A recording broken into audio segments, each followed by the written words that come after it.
আচ্ছা, আমাদের তো আমরা দেখলাম যে খুব সুন্দর করে পায়েল এবং ওর মামি শাশুড়ি নাচলেন, আর খুব সুন্দর গান হলো, শান্তিনিকেতনের কথাও শুনলাম পায়েলের মামা শ্বশুরের কাছ থেকে। এবার চলে এসেছি আবার পায়েলের ঘরে। এবার কিছু প্রশ্ন আছে, মানে সাধারণ দর্শকদের যেরকম কৌতূহল থাকে আমাদেরও একটু কৌতূহল আছে, সেই সব নিয়ে একটা জমাটি একটা আড্ডা দেব। প্রথম যে কৌতূহলটা সেটা হচ্ছে, পায়েল তুমি কি রান্না করো? আমি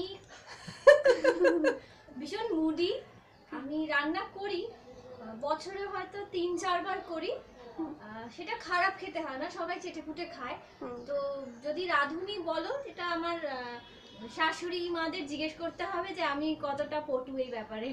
আচ্ছা, শাশুড়ি বা কি আমি বলবো, আচ্ছা আচ্ছা, বলো যেটুকু বলো। করে ভালো করে।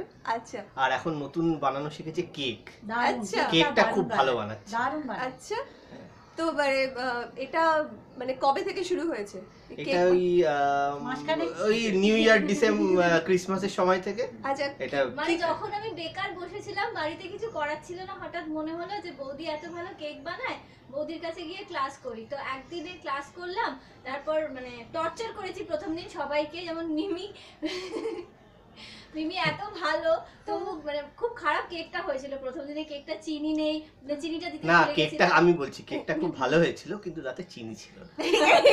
কেকটা মিমি খুব যত্ন করে খেয়েছে, বিকজ আমি ফার্স্ট টাইম বানিয়েছিলাম বলে।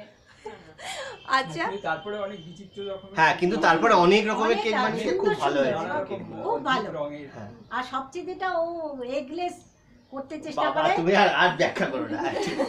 যাতে আমরা সবাই বলি এগলেস কর এগলেস কর।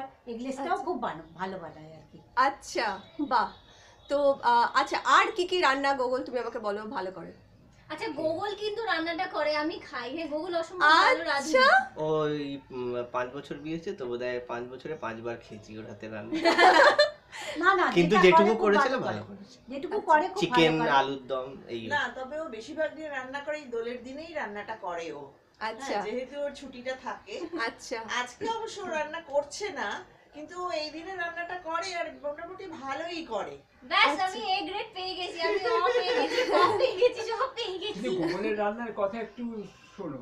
হ্যাঁ, গোগল যে of course, কথা রান্না করে। হ্যাঁ, তো আমি বিনয় আর কি।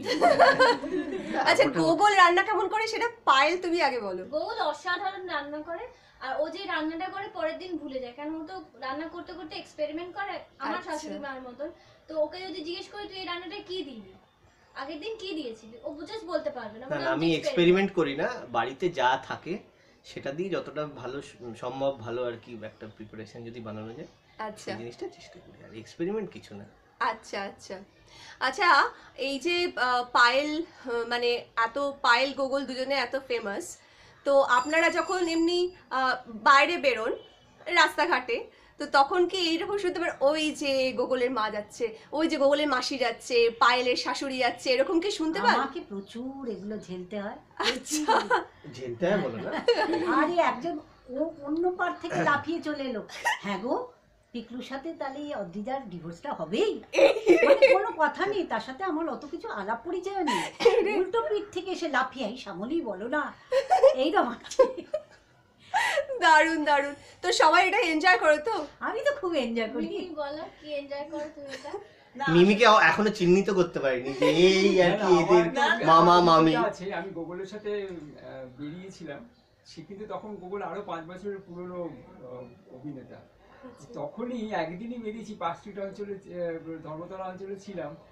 4-5 বার দাঁড়াতে হলো, মানে 4-5 জন ছবি তুললো, একটু দাঁড়াবেন, তখন কোথাও কি ইমন না কি করতেন মনে নেই, একটু দাঁড়ান প্লিজ, একটা সেলফি কথা আমরা যাই হোক, একটা আমরা একটা ছবি নেবো। তো এটা তখন আমি অভ্যস্ত হয়ে গেলাম যে এরকম হবেই আর কি, যতক্ষণ গোগলের সাথে থাকবো তখন মাঝে আর মাঝে। এখন তো বেশি সবাই ছবি গোগলের তুলতে সাথে চায়। বেশি হয়, পায়েলকে এতদিন তো তারপরে আরেকবার পায়েলকে ট্রেনে যাচ্ছিলাম, তখনও হলো, হ্যাঁ। কে যেন জায়গাটাকে আর ছেড়ে পায়েলের সঙ্গে হয় না সেটা আমি জানি কেন হয় না। ও তো ওই Makeup মা এর দুর্গা, মা হ্যাঁ, বেহুলা সব এসব করে। সেজে থাকে। এবার ওই যে এটা কিন্তু মেলানো যায় না, যায় না। মানে অনেকে স্ক্রিনে বুঝতে যেটা, পারে হ্যাঁ না। অনেকেই বুঝতে পারে না, সেই জন্য এই ব্যাপারটা চট করে আর কি ধরা দেয় না যে এই ও, এই ব্যাপারটা হয় না। কিন্তু পায়েল, এখন তুমি যে চরিত্রটি করছো একটু একদম অন্যরকম, তো তোমাকে দেখে কি লোকজন ভয় পাচ্ছে মনে হয়? ভয় পাচ্ছে বলতে আমি পাচ্ছি। আমরা সবাই এখন পাচ্ছি। আসলে এটা বোধহয় এখনো মানে জনমানুষে এখনো এতটা ধারণা বাঁধেনি আর কি। হ্যাঁ, মাত্র কয়েকটা দিন হয়েছে, হ্যাঁ তবু লোকে ভালোবাসছেন। মানে আমার যারা ইন্ডাস্ট্রির সিনিয়ররা আছেন তারা অলমোস্ট সবাই আমাকে ফোন করে কংগ্রাচুলেট করেছে, এইটা বলেছেন যে তুই যে ওই মা দুর্গা ফেসটা থেকে বেরিয়ে এসে একটা অন্য ধরনের চরিত্র করছিস, এইটা হচ্ছে একটা পাওনা। সো আমি চেষ্টা করছি যাতে সবাই যে আশীর্বাদটা করছেন সেটা আমি আরো যাতে এগিয়ে যেতে পারি সেই চেষ্টাটা করছি। কতটা পারছি জানি না, বাট ওই সময় ওটা বলবে। কয়েকদিন আগে আমি পায়েলকে একটা মজার কথা জিজ্ঞাসা করেছিলাম, মানে পায়েলের যে দুটো এখানে ছেলে মেয়ে আছে না, আমি পায়েলকে জিজ্ঞেস করছি যে আচ্ছা ওই ছেলে মেয়ে দুটো যখন ওই রোলটা করো তখন ওরা তোমাকে ভয় পায় না? তারপরে ওরা যখন তোমার সঙ্গে স্বাভাবিকভাবে আচরণ করে তখন ওরা তোমাকে কিভাবে নেয়? হ্যাঁ, কারণ ওই রোলে ওই রকম। তো ও বলো না, বাচ্চাগুলো খুব স্পোর্টিং এবং ওরা খুব মজা করে তারপরে আর কি। এটা আমার ওকে একটু জিজ্ঞাসা ছিল। আচ্ছা, তো পিকলুকে প্রশ্ন যে অদ্রিজাকে কি আরো আমাদের ঝেলতে হবে? এটা আমাদের কয়েকজন এবালা ওয়েবসাইটের আমি একাই ঝেলবো, তোমরা ঝেলবে না। যতদিন আমি ঝেলবো তোমাদেরও ঝেলতে হবে। আচ্ছা, মানে ডিভোর্স কি হচ্ছে না? যেটা প্রশ্নটা ছিল, ডিভোর্স হচ্ছে না এটা বলতে পারবো না। আচ্ছা,